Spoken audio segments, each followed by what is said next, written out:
No le temas, no le temas, no le temas a la noche.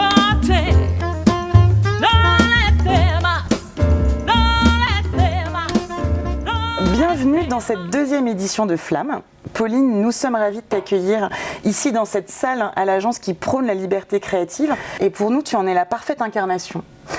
Pauline, tu es historienne de l'art de formation, mais depuis 20 ans, tu parles de l'art aux entrepreneurs et dans l'entreprise. Est-ce que tu peux nous raconter un petit peu en quoi ça consiste ? Mon titre officiel, c'est conférencière en art, en entreprise, effectivement. Donc ça peut paraître un petit peu antinomique, mais ça fait 20 ans, effectivement, que j'emmène des dirigeants, des managers et toutes sortes d'équipes au musée, sur des formats courts comme sur des formats d'une journée entière. Donc tu peux imaginer ce que c'est qu'un dirigeant, une journée entière au musée. Ça doit être quelque chose. C'est quelque chose. Est-ce que justement tu peux un petit peu nous raconter comment est-ce que tu en es arrivée là ? Qu'est-ce qui t'a inspiré ? Qu'est-ce qui t'a guidée ? Je suis fille d'artiste, sœur d'artiste, filleule d'artiste. Mais oui. Donc ça a eu forcément une incidence sur ma carrière. Je peux dire d'emblée que l'art était quelque chose de tout à fait banal. On en parlait à table, on échangeait sur ce qu'on avait vu, sur ce qu'on aimait. On s'engueulait beaucoup aussi d'ailleurs. Donc c'était quelque chose de très vivant et qui d'emblée n'était pas réservé à une élite ou à un corps justement d'historien de l'art. Voilà, c'était une chose naturelle et spontanée. Si bien que quand je me suis lancée dans des études d'histoire de l'art quelques années après et que je me suis retrouvée au Louvre, au service culturel du Louvre, chargée des publics à l'époque, ça m'est venu évidemment comme une évidence qu'il fallait continuer à créer ces liens entre la vie quotidienne et le monde des grands génies, des chefs-d'œuvre du Louvre. Et à ce moment-là, j'ai eu la chance de rencontrer une jeune femme qui faisait parallèlement à son poste au Louvre un MBA en management et qui m'a dit à l'époque, Pauline, il faut qu'on aille parler au public non initié et qu'on casse un peu la conférencière, en tout cas pas la conférencière. Pas toi-même, mais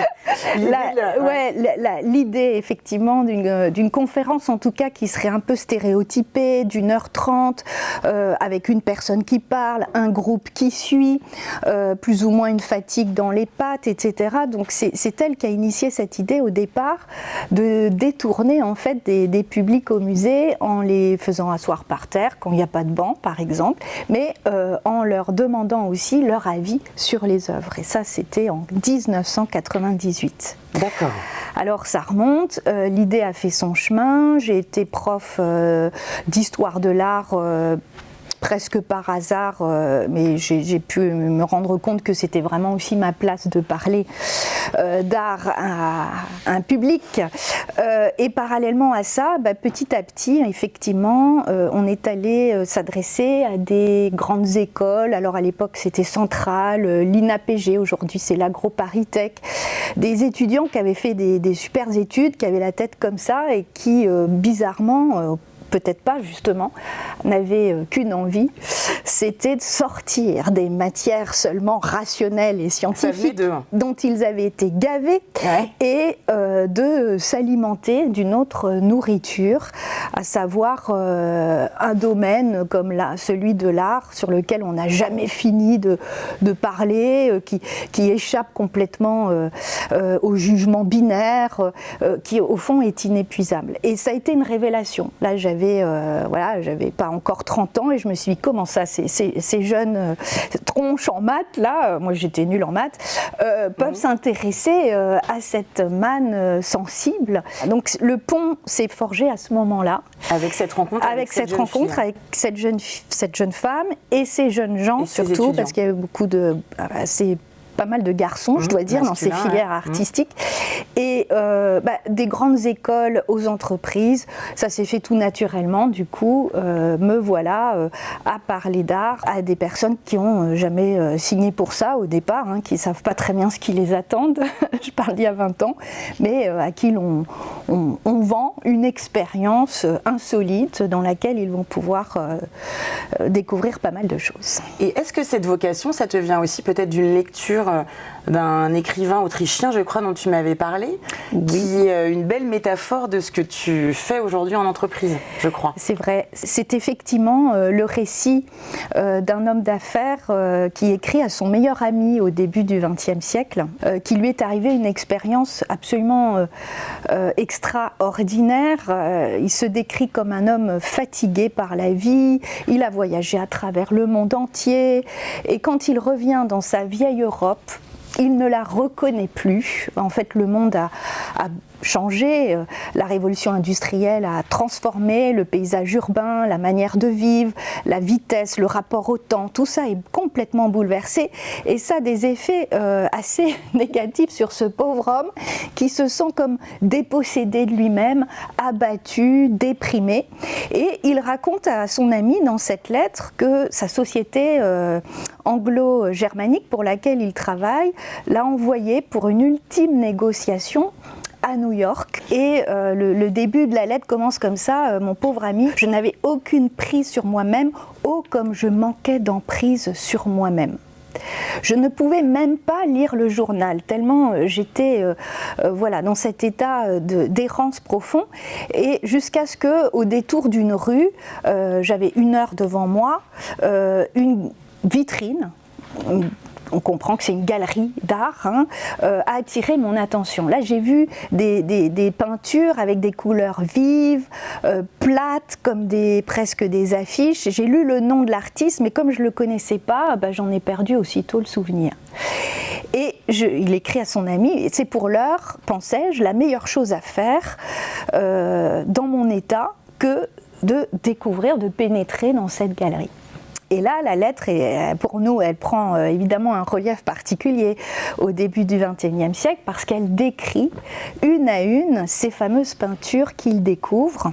Alors, il parle de mangeurs de pommes de terre à une table, de champs, de ravins, de brocs de terre, jusqu'à ce qu'il dise à son ami dans cette lettre: mais enfin, si je te raconte pas les couleurs, que t'apporteront mes descriptions. Il y a un bleu incroyable, un jaune tirant sur l'orange et un vert d'émeraude fondu. Mais que sont les couleurs, dit-il, tant que la vie intérieure n'y est pas? Et la vie intérieure y était, là, dans le broc, dans le ravin. Tout d'un coup, quelque chose se passe. Cet homme d'affaires dépossédé de lui-même se sent saisi à l'intérieur et aurait envie de crier, de pousser, dit-il, des cris de jubilation. Mais je voyais qu'il me restait plus qu'un quart d'heure, puis 5. Il aile une voiture, il décrit ça à son ami et se fait conduire à cette fameuse conférence, à ce fameux congrès. Et là, ce qu'il décrit, c'est assez extraordinaire parce qu'il rappelle que pour cette conférence, ce congrès, les chiffres en appellent à votre imagination. Il ne dit pas votre intelligence, il dit votre imagination. C'est tout à fait la même chose. C'est pas tout à fait la même chose. Et il dit, à ce moment-là, je possédais une vertu mystérieuse pour laquelle je ne connais pas de nom. Il surenchérit en disant, voilà, certaines personnes intelligentes l'ont, pas toutes. Moi, je la possédais à cet instant-là, comme jamais je ne l'avais possédée, comme jamais je ne la posséderai encore. Je pus obtenir, dit-il, pour mon comité, bien plus que ce qui m'avait été demandé dans le plus favorable des cas. Et il précise ceci: je pus l'obtenir de même qu'on cueille sur un mur nu des fleurs, c'est-à-dire avec une facilité, avec une aisance qui le surprend lui-même. D'ailleurs, il ajoute, et la lettre se termine ainsi: je pourrais te dire des choses sur ces gens qui se trouvaient autour de cette table de congrès qui ne sont c'est des choses qui ne sont sans aucun rapport avec l'objet de nos préoccupations. Et il finit « Je constate à présent qu'un gros poids m'a été ôté ». Alors j'en arrive à la fin parce que tu te dis attends ça dure combien de temps cette lettre ? Mais non, mais vas-y, on adore. Alors le post-scriptum de la lettre, je sais pas, évidemment toi tu t'en rappelles, j'ai dû te le dire, mais quand je traite cette conférence sur ce peintre évidemment et que je lis cette lettre en introduction, je ne présente pas le peintre en amont, je laisse le public le découvrir à travers la description qui est extraordinaire, mais en l'occurrence le post-scriptum, comme vraiment les 3 coups de théâtre. Je suis retournée à la galerie, le peintre s'appelle Vincent Van Gogh, d'après les dates du catalogue, il devrait vivre encore, il est de ma génération. En 1901, Van Gogh est mort, il s'est tué d'une balle, on le sait, à 37 ans, mais cet homme ne sait rien de sa vie. C'est pas du tout le mythe Van Gogh qui l'a forcé à s'arrêter. Il est saisi par l'art de Van Gogh sans rien en connaître. Et magnifique chute du coup de la lettre, il dit « Je retournerai chez le marchand, j'en achèterai probablement un tableau, mais je lui en laisserai la garde. » C'est-à-dire qu'il ne veut pas cet ensemble qu'il a remis sur pied, on comprend, et qui lui a fait obtenir bien plus que ce que le comité attendait de lui. Ouais. Eh bien, il ne veut surtout pas le détruire, le démanteler, l'abîmer. Il veut que d'autres personnes puissent vivre cette expérience-là. Voilà. Et donc, ce texte a été plus qu'une perle pour moi. Ça confirme à quel point l'art est une expérience qui nous est offerte, sans qu'on soit forcément formé au préalable, initié, etc. Mais qu'il faut se mettre par contre dans certaines conditions pour être en capacité de vivre cette révolution profonde. Et c'est quoi ces conditions ? Ah, alors ces conditions. Tu l'as entendu peut-être dans la lettre déjà. Alors certains diraient Pauline, s'il faut être complètement déprimée pour vivre un truc pareil, merci bien. On l'est déjà tous un petit peu. On l'est tous un peu, hein. Aujourd'hui notamment. Aujourd'hui. Ouais. Non, ce que je veux dire par là, c'est que ce que ce gars découvre dans sa vieille Europe qui s'est transformée, qui est devenue une Europe moderne justement au début du XXe siècle, que dirait-il pour nous aujourd'hui, à l'ère du numérique, à l'ère du virtuel, quand tout ce qui nous tombe sur la tête tous les jours est finalement d'aucune consistance, si je puis dire, qui n'a pas été façonné par la main de l'homme. Du coup, c'est formidable à plein d'égards, hein. Il ne s'agit pas de remettre en cause l'image et le virtuel, mais ce qui va le sauver, cet homme-là, on le comprend, c'est la matérialité de la peinture de Van Gogh, c'est chaque coup de pinceau déposé sur la toile, c'est organique, on pourrait presque dire que ça pue un peu tellement ça sent tu vois, la matière, quoi, la matière picturale. C'est tout à fait sensoriel comme expérience et c'est ça qui va le remettre sur pied. Donc je pense que ce texte est universel comme tous les grands textes, mais ce qui arrive à cet homme pourrait tout à fait nous arriver à nous aujourd'hui aussi, face encore une fois à l'ère de la reproductibilité, hein, comme dirait Walter Benjamin, on croule sous cette avalanche de virtualité. Qu'est-ce qu'on se donne ? Tu me demandes, c'est quoi les leçons de ce texte ? Qu'est-ce qu'on se donne comme moyen pour se rattacher, non pas au réel, parce que le réel, on ne sait pas ce que c'est vraiment, mais à ce qui fait notre humanité et notre rapport aux autres et au monde, en l'occurrence. Voilà. Alors, déjà, c'est s'octroyer un temps comme il le fait, mais encore faut-il le faire, ça. Je ne sais pas si toi, tu le fais. Non. Et moi, j'ai du mal, hein. J'ai du mal à me laisser détourner, en fait, de quelque chose qui est d'autant plus urgentissime, qui est super important pour le reste de ma carrière.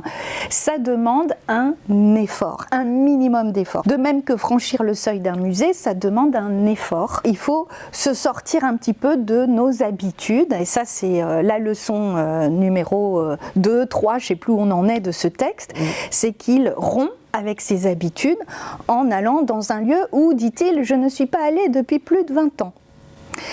Donc il s'octroie ce qu'on appelle une aventure. Aventure, advenire en latin, c'est se laisser porter par ce qui advient, par ce qui t'advient. Voilà, c'était pas prévu cette galerie-là, il n'était pas censé tomber dessus, ça s'appelle le hasard. Eh bien, il va aller à la rencontre de ce hasard.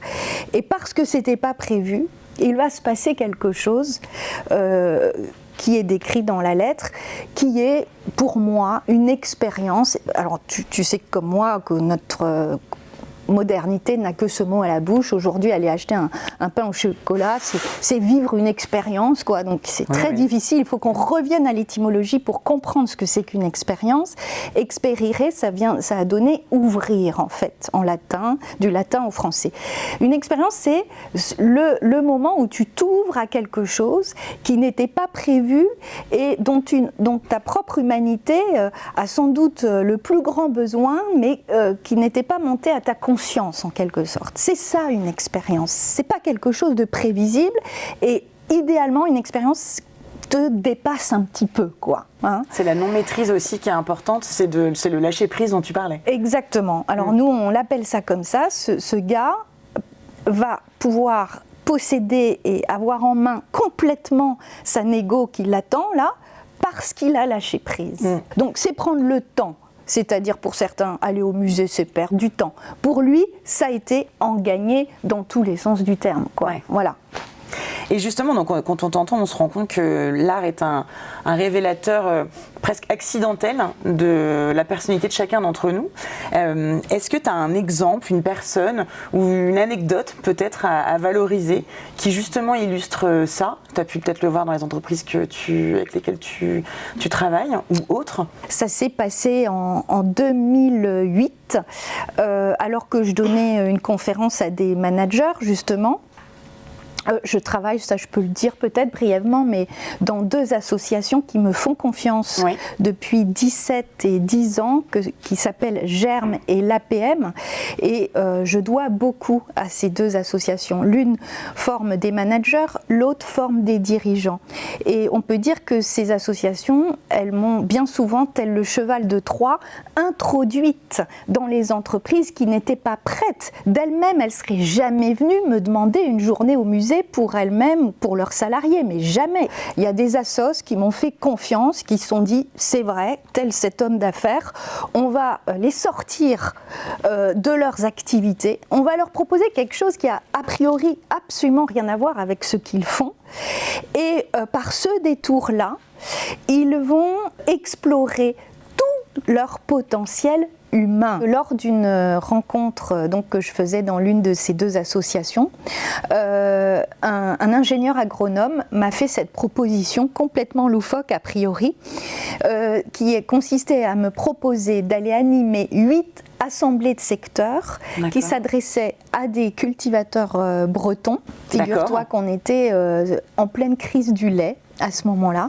Et il me dit, est-ce que tu crois, Pauline, que tu pourrais leur parler de l'agriculture dans la peinture? Je lui dis, ouais, tu parles des paysans dans les musées, il n'y a que ça, quoi. Il y a plein de sujets dans la peinture. Mais je lui dis, mais tu sais quoi, moi, en agriculture, j'y connais rien. Il me dit, mais justement, c'est le pari. C'est qu'ils ne connaissent rien à la culture, a priori. Ils vont te voir débarquer là, la parisienne en plus. Bon, voilà, il faudra que tu mettes carte sur table. Et toi, eh bien, il va falloir que tu crées une interaction avec eux autour de ce qui fait leur quotidien.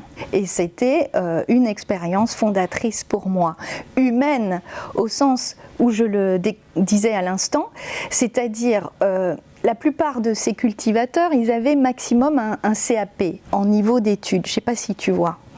C'est simplement pour dire que cette question d'élite n'a pas sa place et qu'il faut se débarrasser définitivement des complexes qu'on peut avoir, etc. Parce que ce qui m'a été donné de vivre justement au contact de ces éleveurs bretons, c'est leur capacité d'observation et leur sensibilité suraiguë à la nature, aux variations de couleurs, de lumière, évidemment de saison. Et là, c'est comme un mur pour moi-même qui s'est effondré, parce que faut pas déconner, moi aussi j'avais mes préjugés. Et je me suis dit, mais c'est pas possible, ce sont eux les artistes. Donc moi je suis censée leur parler de ce que dit Van Gogh sur les paysans et surtout de ce qu'il dit à travers sa peinture. Mais en fait, ils sont beaucoup plus proches de Van Gogh que moi-même. Je me suis pris ça comme une claque. Et c'était quoi leur feedback à eux? Est-ce qu'ils ont été valorisés aussi par cette formation? Parce que justement, c'était tellement loin de leur univers et ils se sentaient peut-être tellement exclus à l'avance finalement de cette thématique-là. L'objectif était de les revaloriser, c'est ça que tu dis, hein, oui. Parce qu'ils étaient forcément extraordinairement attaqués à ce moment-là dans leur patrimoine déjà, et puis métier. Dans leur métier, etc. C'était douloureux pour eux. Et visiblement, des échos que j'ai eus, ça a fonctionné, et de ce que j'ai vécu surtout, parce qu'ils étaient assez participatifs pendant ces assemblées de secteurs. Ouais. Donc c'est ça qui nous a réunis sur tous ces échanges. C'est intéressant ce que tu dis, parce qu'on a tous l'impression que le rapport à l'art, il est très individualiste de soi face à une œuvre. Exactement. Et en fait, ce que tu racontes, c'est que en fait, ce n'est qu'un lien entre soi et le reste de l'humanité. Bon, c'est très philosophique ce que je dis, mais c'est la capacité de l'art de nous positionner, ou en tout cas de nous révéler par rapport aux autres aussi, sans que ce soit des éléments de jugement frontal. Exactement. Aussi, d'une certaine manière. Moi, je te remercie vraiment de le souligner, parce que c'est ça ma vocation en fait. Tu sais, dans mon monde, j'avais beaucoup d'universitaires, etc. Ils me disaient un peu comme ça, ah oui, tu leur apportes un peu de culture, quoi, pour avoir des sujets de conversation, un dîner du samedi soir. Ouais. Et je le vivais très mal. Ouais, je le vivais très mal.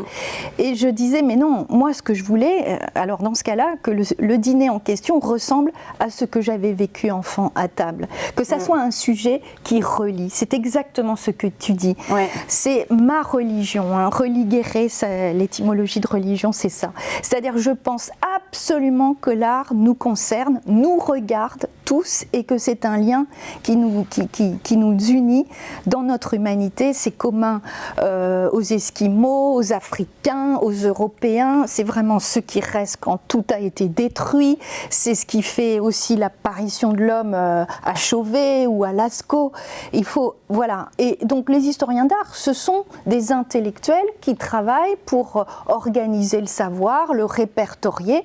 Ils sont indispensables, mais évidemment que le job, c'est à nous de le faire. Les artistes que je connais ne travaillent pas pour cette petite communauté de personnes. Ils travaillent pour qu'on se relie les uns aux autres, et puis qu'on avance, quoi, qu'on essaie de décrypter le monde qui se lève devant nous, qui est si complexe, si dur, parce qu'on s'en prend tous les jours des coups quand même. Et l'artiste, ma foi, il est seul, lui, peut-être dans son atelier, quoique de moins en moins, on revient aussi aux ateliers entreprises, tu le sais, aujourd'hui, Moyen-Âge, avec plein d'autres personnes qui travaillent à ton œuvre. Mais l'artiste est celui qui, dans la nuit, essaie de trouver la lueur, et il déchiffre pour nous, il débroussaille, il nous montre le chemin. Ne le laissons pas seul dans cette aventure, on fait partie du même bateau, quoi. Et on a autant besoin de lui que lui de nous. Ça, s'il y a une chose qui est sûre, j'espère que tous ceux qui nous entendront y penseront. Acheter des œuvres aux artistes d'aujourd'hui, c'est pas se la péter, hein, c'est vraiment faire avancer la barque humaine ensemble et de l'humanité. Ouais. Ça veut dire un peu réconcilier le business, l'efficacité, la performance avec le sensible et l'humain. Exactement. Ça, c'est ce qu'on fait beaucoup, nous, notamment chez W, ou en tout cas qu'on essaie de prôner. Et c'est quelque chose, évidemment, qui nous inspire et qui n'est pas forcément facile à communiquer à certains de nos clients. Donc, on adorerait que certains fassent des formations avec toi aussi pour se révéler, finalement, aussi à eux-mêmes, et remettre un peu de l'humain, finalement, dans leur façon de manager, de gérer leur entreprise. Mais aujourd'hui, on vit une période quand même assez complexe, assez troublée, politiquement, socialement, etc. Le rôle de l'art dans tout ça, évidemment, était un peu mis au second plan. Et finalement, on est tous un petit peu déprimés, comme tu le disais tout à l'heure, mais c'est quoi un petit peu les raisons d'espérer aujourd'hui? Qu'est-ce qui te réchauffe, toi, et qui te fait dire que demain sera meilleur, ou en tout cas différent dans le bon sens du terme? Je dirais que les jeunes que je côtoie en tant que prof aussi, hein, dans les écoles d'art appliqué, ont de ce point de vue-là, peut-être plus que leurs parents, intégré que l'art était partout. Potentiellement. Qu'il n'y avait pas de frontière entre l'art et la vie. Et ce qui leur donne raison, c'est tous les nouveaux médias qui se développent, le street art, le pop art qui est passé par là, etc. Donc je dirais que les jeunes, enfin c'est un peu global de le dire comme ça, mais ont moins il me semble, intégrer ce concept de sacralisation autour de l'art, qui était à la fois une bonne chose, parce que moi je continue à penser qu'un chef-d'œuvre c'est une icône qu'il faut protéger, mais en même temps ça avait des effets pervers, parce que justement beaucoup de gens de ma génération se disent c'est pas pour moi le musée, j'y comprends rien, faut que je prenne une guide, sinon nanan. Et puis ces grandes salles où il y en a jusqu'au plafond, on est complètement écrasé par ces peintures, c'est comme si on nous faisait écouter 15 concerts en même temps, au secours quoi. Ils savent pas comment s'y prendre. Et les jeunes ils vont déjà en skate dans la rue, etc. Et tu as des murs entiers qui sont des œuvres d'art presque. Donc de ce point de vue-là, les artistes contemporains, ils sont pour beaucoup, ça fait 40 ans qu'ils travaillent à ça. Il y a le street art, il y a le land art, récemment on a vu l'Arc de Triomphe emballé par exemple, hein. Mais en attendant, ce qui me fait espérer, c'est qu'on arrive en fait à un accord entre autrefois on aurait dit les corporations. Les musées font énormément pour les publics, mais si je puis dire, ça fait 20 ans que moi j'arpente la France entière, parce que ces assos sont implantés partout en France, et que je vais dans tous les musées de France avec mes managers et mes dirigeants. Et ce sont autant de publics qui pourraient potentiellement être des mécènes, les amis des musées, etc. Ouais.